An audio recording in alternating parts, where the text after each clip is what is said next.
Bonjour à toutes, bonjour à tous. Nous voilà pour la 5e édition des Histoires d'eau. Et je vous annonce que d'ailleurs c'est la dernière de cette série. On préparera une petite innovation dans les semaines qui viennent. Nous avons abordé toute une série d'enjeux liés à l'eau. Le fait, dans la première, je vous conseille de les revoir parce qu'elles apportent des arguments dans le débat public qui sont très utiles.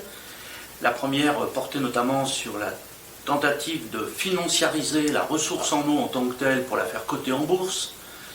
Les autres portaient aussi sur le scandale des eaux minérales en bouteille qui marchandisent l'eau potable.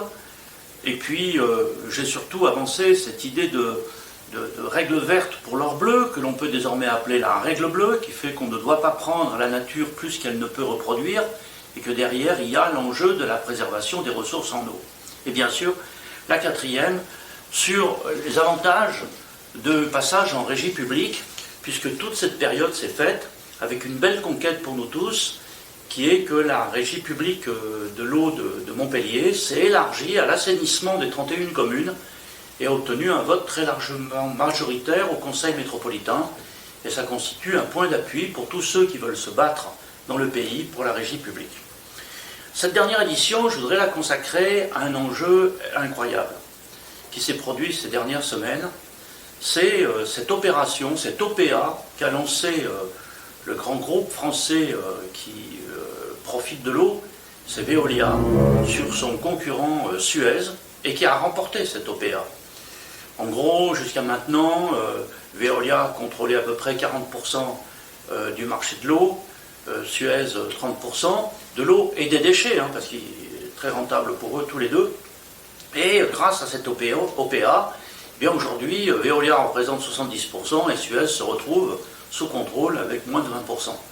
Et si vous rajoutez l'Assor, l'autre multinationale, vous voyez que les métiers de l'eau sont contrôlés aujourd'hui par des multinationales qui ont une dimension internationale, qui n'hésitent pas à s'installer dans beaucoup de pays. Et ce qui s'est passé avec cette OPA est assez scandaleux, puisqu'elle a été déclenchée par le PDG de Veolia, M. Antoine Frérot, pour optimiser encore les gains. Il a dépensé des sommes phénoménales. Quand on regarde toutes les sommes qui ont été dépensées pour les différentes acquisitions liées à cette OPA, acquisition d'actions, bien avec ça, on aurait renouvelé la moitié des réseaux d'eau en France. Donc vous voyez à peu près le type de scandale. Et surtout, c'est une fusion qui a été pilotée directement par le président de la République. Et je constate que certains journaux n'ont pas hésité à montrer ça en détail. Le plus connu d'entre eux, c'est Mediapart, qui a fait une excellente enquête à ce sujet, et qui démontre comment, directement de l'Élysée, M. Frérot, dont je rappelle qu'il a été un des plus gros contributeurs à la campagne d'Emmanuel Macron en 2017, eh bien, a tenu et obtenu cette fusion pour qu'il y ait un grand monopole de l'eau qui s'installe en France. Voilà, le capitalisme de l'eau est quelque chose de très important en France. Au passage, l'un de ses meilleurs conseillers s'est retrouvé, monsieur Emelien, comment il s'appelle ? Ismaël Emelien, voilà. Monsieur Ismaël Emelien a quitté l'Élysée et a été immédiatement embauché dans le staff de direction de Veolia. Et c'est lui qui a piloté cette opération. Donc c'est proprement scandaleux. Je constate que tous les médias un petit peu officiels ont présenté ça comme une guerre entre capitalistes dont on ne se mêlait pas. Mais derrière, il y a quelque chose où l'État lui-même installe un monopole. Et c'est un monopole dans tous les sens du mot. Monopole en ce sens premièrement, il domine le marché, avec près de 70% du marché, il domine le marché. Mais deuxièmement, pour parler de l'eau, les déchets c'est une autre affaire, pour parler de l'eau, les réseaux d'eau sont construits par qui ? Vous croyez que c'est eux qui les financent ? Non, les réseaux d'eau sont construits par les collectivités territoriales qui font les tuyaux, qui financent les usines pour traiter l'eau, qui assurent la distribution, et ensuite vient un opérateur privé qui obtient ce qu'on appelle une délégation de service public, et puis qui fait fonctionner ce système qui lui est livré par le public à son plus grand bénéfice, et dégage des excédents absolument considérables. On en sait quelque chose, que maintenant on est passé nous en régie publique. J'ai très bien vu que le budget de l'eau sur Montpellier, c'était autour de 30 millions d'euros. Et sur ces 30 millions d'euros, faire fonctionner la machine coûte 15 millions d'euros. Donc, ils empochaient 50%, donc qu'ils utilisaient comme ils voulaient.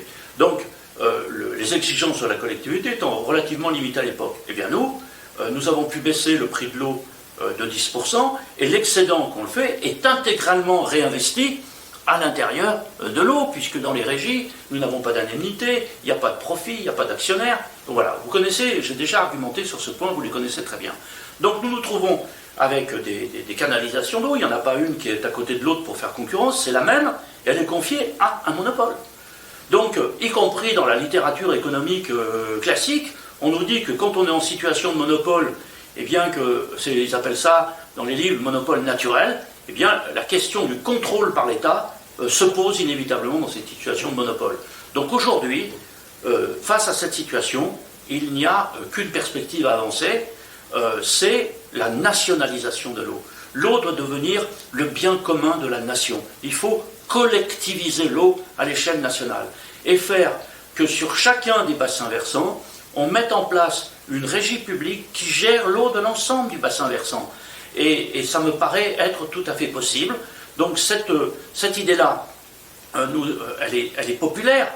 Pour que ça soit inscrit dans la Constitution, je me suis associé à la campagne sur la régie publique. Ici, nous avons fait lancer le hashtag Vite Régie publique qui a eu un immense succès. À l'échelle nationale, à l'initiative du groupe de la France Insoumise, a été organisée une votation citoyenne à l'échelle nationale qui a rassemblé plus de 300 000 personnes qui sont prononcées pour l'eau. Et on sent que c'est une affaire qui commence à devenir une affaire d'intérêt général. Et il faut la porter aujourd'hui. Vous avez une échéance régionale qui vient. Eh bien, nous allons nous adresser à tous les candidats. Et j'espère que notre proposition est simple, c'est que la région vienne en soutien de tous les bassins versants pour que s'installent des régies publiques. Et ensuite, nous avons l'élection présidentielle, où cette idée est portée notamment par Jean-Luc Mélenchon, et il faut en faire une idée populaire, reprise de partout, pour qu'on organise cette nationalisation de l'eau. Cet enjeu, ce n'est pas qu'un enjeu politique immédiat, il a des conséquences politiques immédiates, mais c'est un enjeu de toute la transition écologique. Nous sommes dans la décennie du basculement. Nous allons et nous sommes rentrés dans une nouvelle ère climatique. Et dans cette nouvelle ère climatique, l'eau va devenir rare. À l'heure où je vous parle, sur le territoire de Montpellier, nous sommes aujourd'hui, à l'heure où je vous parle aujourd'hui, fin avril, à 37% des ressources en eau qu'on aurait chaque année à cette même époque. Donc on va vivre une sécheresse très importante encore. Mais tout ça va s'accumuler dans les années qui viennent. Il faut donc complètement changer de perspective et décider de mettre la puissance collective, je dis même pas seulement la puissance publique, parce que les citoyens doivent aussi être impliqués, la puissance collective au contrôle de l'eau, pour que nous puissions ainsi permettre à tous les citoyens d'avoir un accès à l'eau potable qui conditionne la vie, et pour ça, il faut de la détermination politique. Voilà ce que je voulais faire à travers ces histoires d'eau. Je vous invite à les partager au maximum et à nous rejoindre dans les combats qui vont venir. On aura l'occasion plus tard de vous parler des enjeux de l'assainissement, qui est moins connu que l'eau potable, mais qui est un enjeu tout à fait fondamental. Et maintenant que vient de s'installer une régie publique de l'assainissement sur Montpellier, enfin, nous allons la construire d'ici dans les 18 mois qui viennent pour pouvoir l'installer, on aura l'occasion de reparler de l'assainissement.